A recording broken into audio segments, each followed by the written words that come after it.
Assalamu alaikum, ladies and gentlemen. Today we are going to discuss on the situational awareness test that is being conducted and that is very newly inducted in the ISSB exam. बिल्कुल new exam है जो कि आया है, और मैंने जिस तरह अपनी पहली वीडियो में भी कहा था कि साइकोलॉजिस्ट टेस्ट और GTOs और थोड़े बहुत जो ऐसे राइटिंग है वो इसकी मैंने वीडियो भी बनाई है कि ये इम्प्लीमेंट हुए हैं.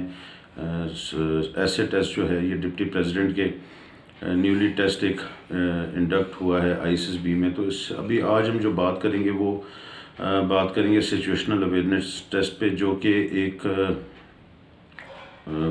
नया तो नहीं है लेकिन उसको बस तरीक़ाकार थोड़ा सा डिफरेंट कर दिया है कि सिचुएशन साइकोलॉजिस्ट से रिलेटेड है कि साइकोलॉजिस्ट जो है वो टेस्ट देता है, रिटन फॉर्म में आपको एक सिचुएशन देता है और उस सिचुएशन पे 2 मिनट का टाइम दिया जाता है और 2 मिनट में सोच कर जो कैंडिडेट है उसने उसका बेस्ट पॉसिबल आंसर लिखना होता है.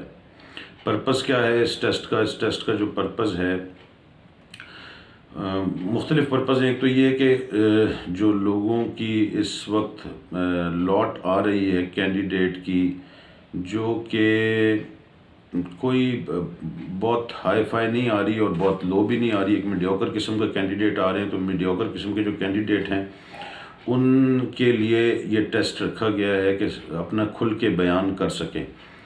और उससे लेकिन उसमें टाइम जो है वो अगेन जो टाइम एक फ्रेम दे दिया है वो टाइम फ्रेम 2 मिनट का दिया है, जो कि अगेन एक कंप्रेस करने वाली सिचुएशन है कि कैंडिडेट को कंप्रेस कर दिया जाए और उसको फजूल सोचने का या ज़्यादा सोचने का या बेजा सोचने का या कोई नई चीज़ डेवलप करने के अपनी चीज़ दिमाग में लाने का मौका ना दिया जाए. जिस तरह का उसका दिमाग है, जिस तरह की उसकी पर्सनैलिटी है, जिस तरह वो चीज़ों को देखता है, उसी तरह वो सेम जो उसके दिमाग में आ रहा है वही कागज़ पे चढ़ा दे.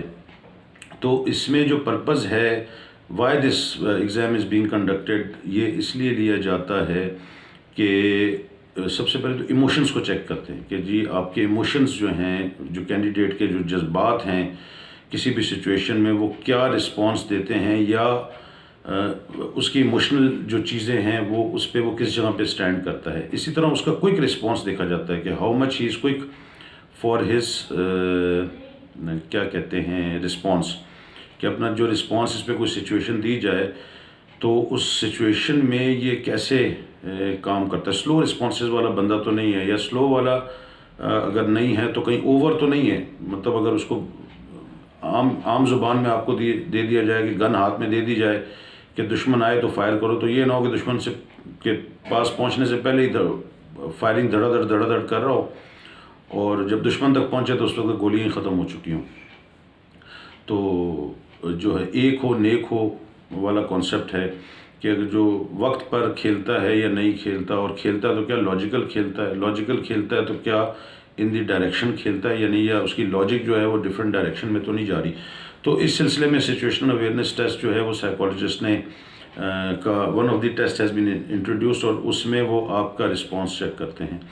अब उसको टैकल किस तरह करना है, टैकल करने के लिए कोई हार्ड एंड फास्ट रूल नहीं है. मैंने जिस तरह पहले भी कहा कि ये टेस्ट कोई नया टेस्ट नहीं है, ये वैसे ही टेस्ट है जैसे आप पहले इंटरव्यू आपसे लेते थे डिप्टी प्रेसिडेंट और उसमें वो पूछ लेते थे, अब आपको लिखना पड़ रहा है. तो सिर्फ एक जो चीज़ आई है वो लिखने वाली, उसको लिखना पड़ रहा है, उसमें और कोई ख़ास साइंस उसमें है नहीं. तो उसको लिखने के लिए आपने क्या करना है कि जो सिचुएशन आती है, सबसे बेहतरीन सिचुएशन को समझने का जो तरीका होता है उसके आंसर की तरफ जंप लगाना नहीं होता. सबसे पहले तो क्वेश्चन को समझना है कि what is the question, what is the requirement of the question. Question क्या है, ये सिर्फ ISSB से रिलेटेड नहीं, वैसे भी ज़िंदगी में सवाल जो है, लोग कहते हैं ना सवाल गंदम और जवाब चना.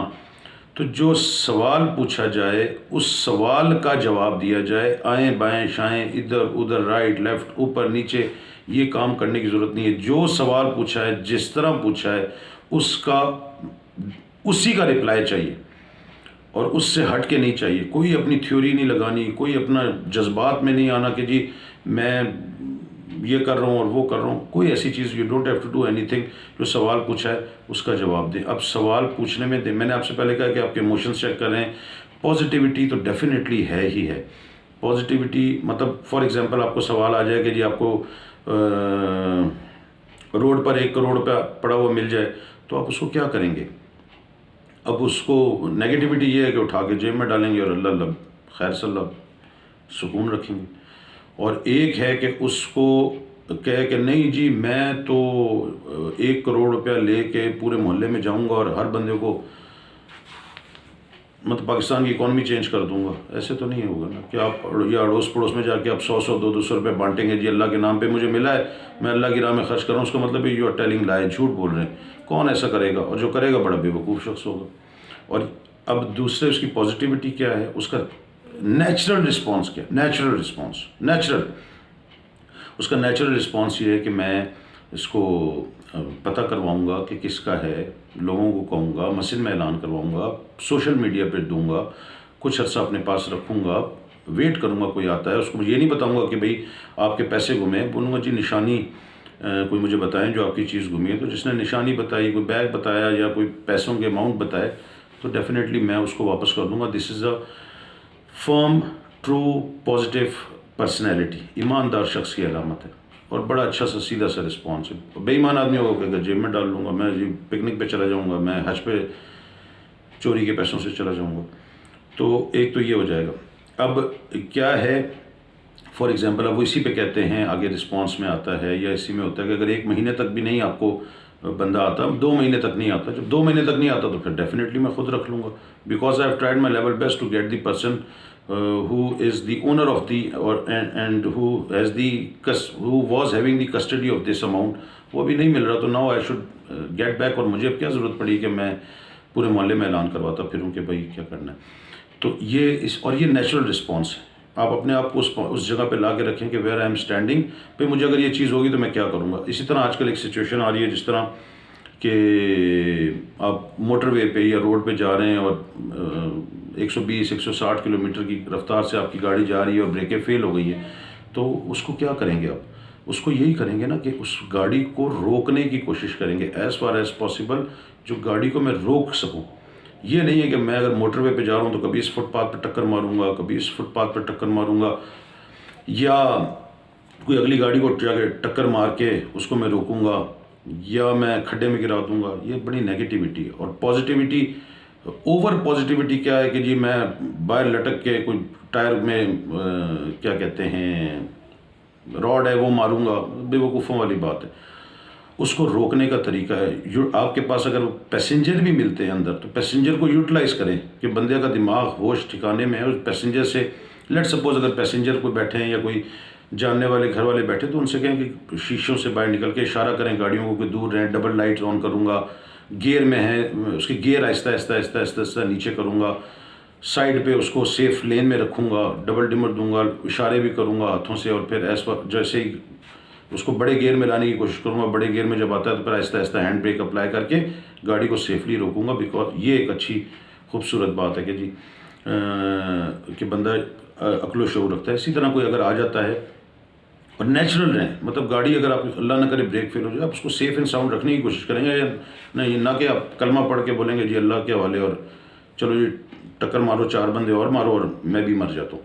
इसी तरह जो है आपका लेट सपोज कि अगर आपको आ जाता है कि जी कश्ती एक है और कश्ती में आप, आपकी वालदा, भाई और आप हैं, या कोई पुल है जिस पे आप, आपके भाई और या कोई आपका दोस्त मौजूद है। इस तरह की सिचुएशन पहले आई हैं कश्ती में। अगर कश्ती में सुराख हो गया है तो कश्ती में सुराख क्या करेंगे आप? ये तो नहीं कहेंगे और किसी एक को नीचे फेंकना है, तो डेफिनेटली आप कभी भी ये नहीं कहेंगे कि अब चूँकि मेरी माँ अब बूढ़ी हो गई है तो उठा के पानी में फेंको और उसको बोलो कि जी दुआ करना मेरे लिए कि दुनिया मेरी अच्छी हो जाए। या भाई को उठा के फेंकेंगे कि मेरा भाई है और आ जाएगा तो भाई को उठा के फेंक दे। ऐसा काम नहीं करेंगे। आप सुराख बंद करने की कोशिश करेंगे, आप सुराख बंद करने की कोशिश करेंगे। पानी अंदर है तो पानी को निकालने की कोशिश करेंगे, सो डैट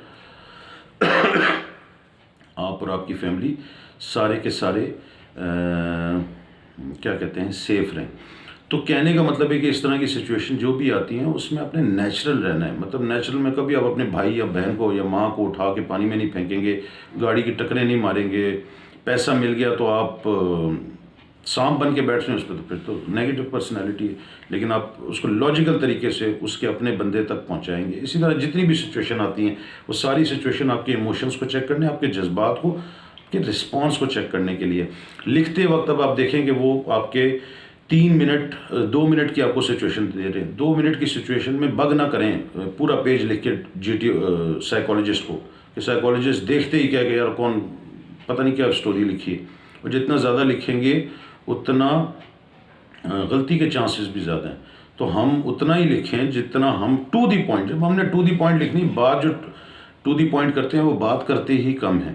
वो लंबी चौड़ी स्टोरी नहीं बनाता कि बिस्मिल्लाहिर्रहमानिर्रहीम, मैं जेंटलमैन, ऐसा हुआ तो मैं first of all I will do this and second I will do this and after this I will, yes और नो, यस और नो से स्टार्ट करें कि मैं ऐसा करूँगा या मैं ऐसे नहीं करूँगा, अल्लाह अल्लाह खैर सल्लम। तो पता चले कि एक फर्म पर्सनैलिटी है जो बात कर रहा है, बात में भी वज़न है, बंदा भी ठीक है और जो कह रहा है वही करेगा। लटकी हुई बात को मैं आपको कहूँ कि जी आपने चोरी की है, तो आप कहें नहीं मैंने चोरी तो नहीं की। अब उसका मतलब है कि आधी कॉन्सेंसस आपने वैसे ही शक में डाल दिया कि चोरी की है, या कोई कोई दाल में काला है। और एक है कि चोरी आपने की है, नहीं मैंने कहाँ से चोरी की है, हु सेड दिस थिंग कि मैंने चोरी की है, नहीं मैंने नहीं की चोरी। अब ये एक फर्म पर्सनैलिटी का बताता है। बॉडी लैंग्वेज आपकी, यही चीज़ आपने लिखनी है। ये जो आपकी रिटन जो है डॉक्यूमेंट है उसमें आपने ये लिखना है, तो वो एक फर्म है कि यार जो कह रहा है ठीक कह रहा है, आए बाएँ शाएँ नहीं कह रहा। तो इसीलिए अब ये सिचुएशन अवेयरनेस टेस्ट पे इतनी ज़्यादा परेशानी की ज़रूरत नहीं है। सिचुएशन अवेयरनेस टेस्ट जो है आपको पास तो नहीं करवाता, आपका इमेज अच्छा बना सकता है। पास नहीं करवाता, फेल ज़रूर करवा देगा, पास नहीं करवाएगा, लेकिन आपका एक इमेज एक जगह पे इस्टेब्लिश करवा सकता है। तो ये जो सिचुएशन अवेयरनेस टेस्ट है आपका इमेज इस्टेब्लिश कर देगा, लेकिन क्या करेगा, आपको फेल करवा सकता है, पास नहीं करवा सकता। तो इसलिए सिचुएशन में टू दी पॉइंट, मतलब की बात, कोई आए बाएँ शाएँ कुछ नहीं, फजूल बात कुछ नहीं, और things will be all right. तो आई होप कि कुछ थोड़ा बहुत समझ में आ गया होगा सबको। तो thank you very much and God bless you. अल्लाह हाफिज़।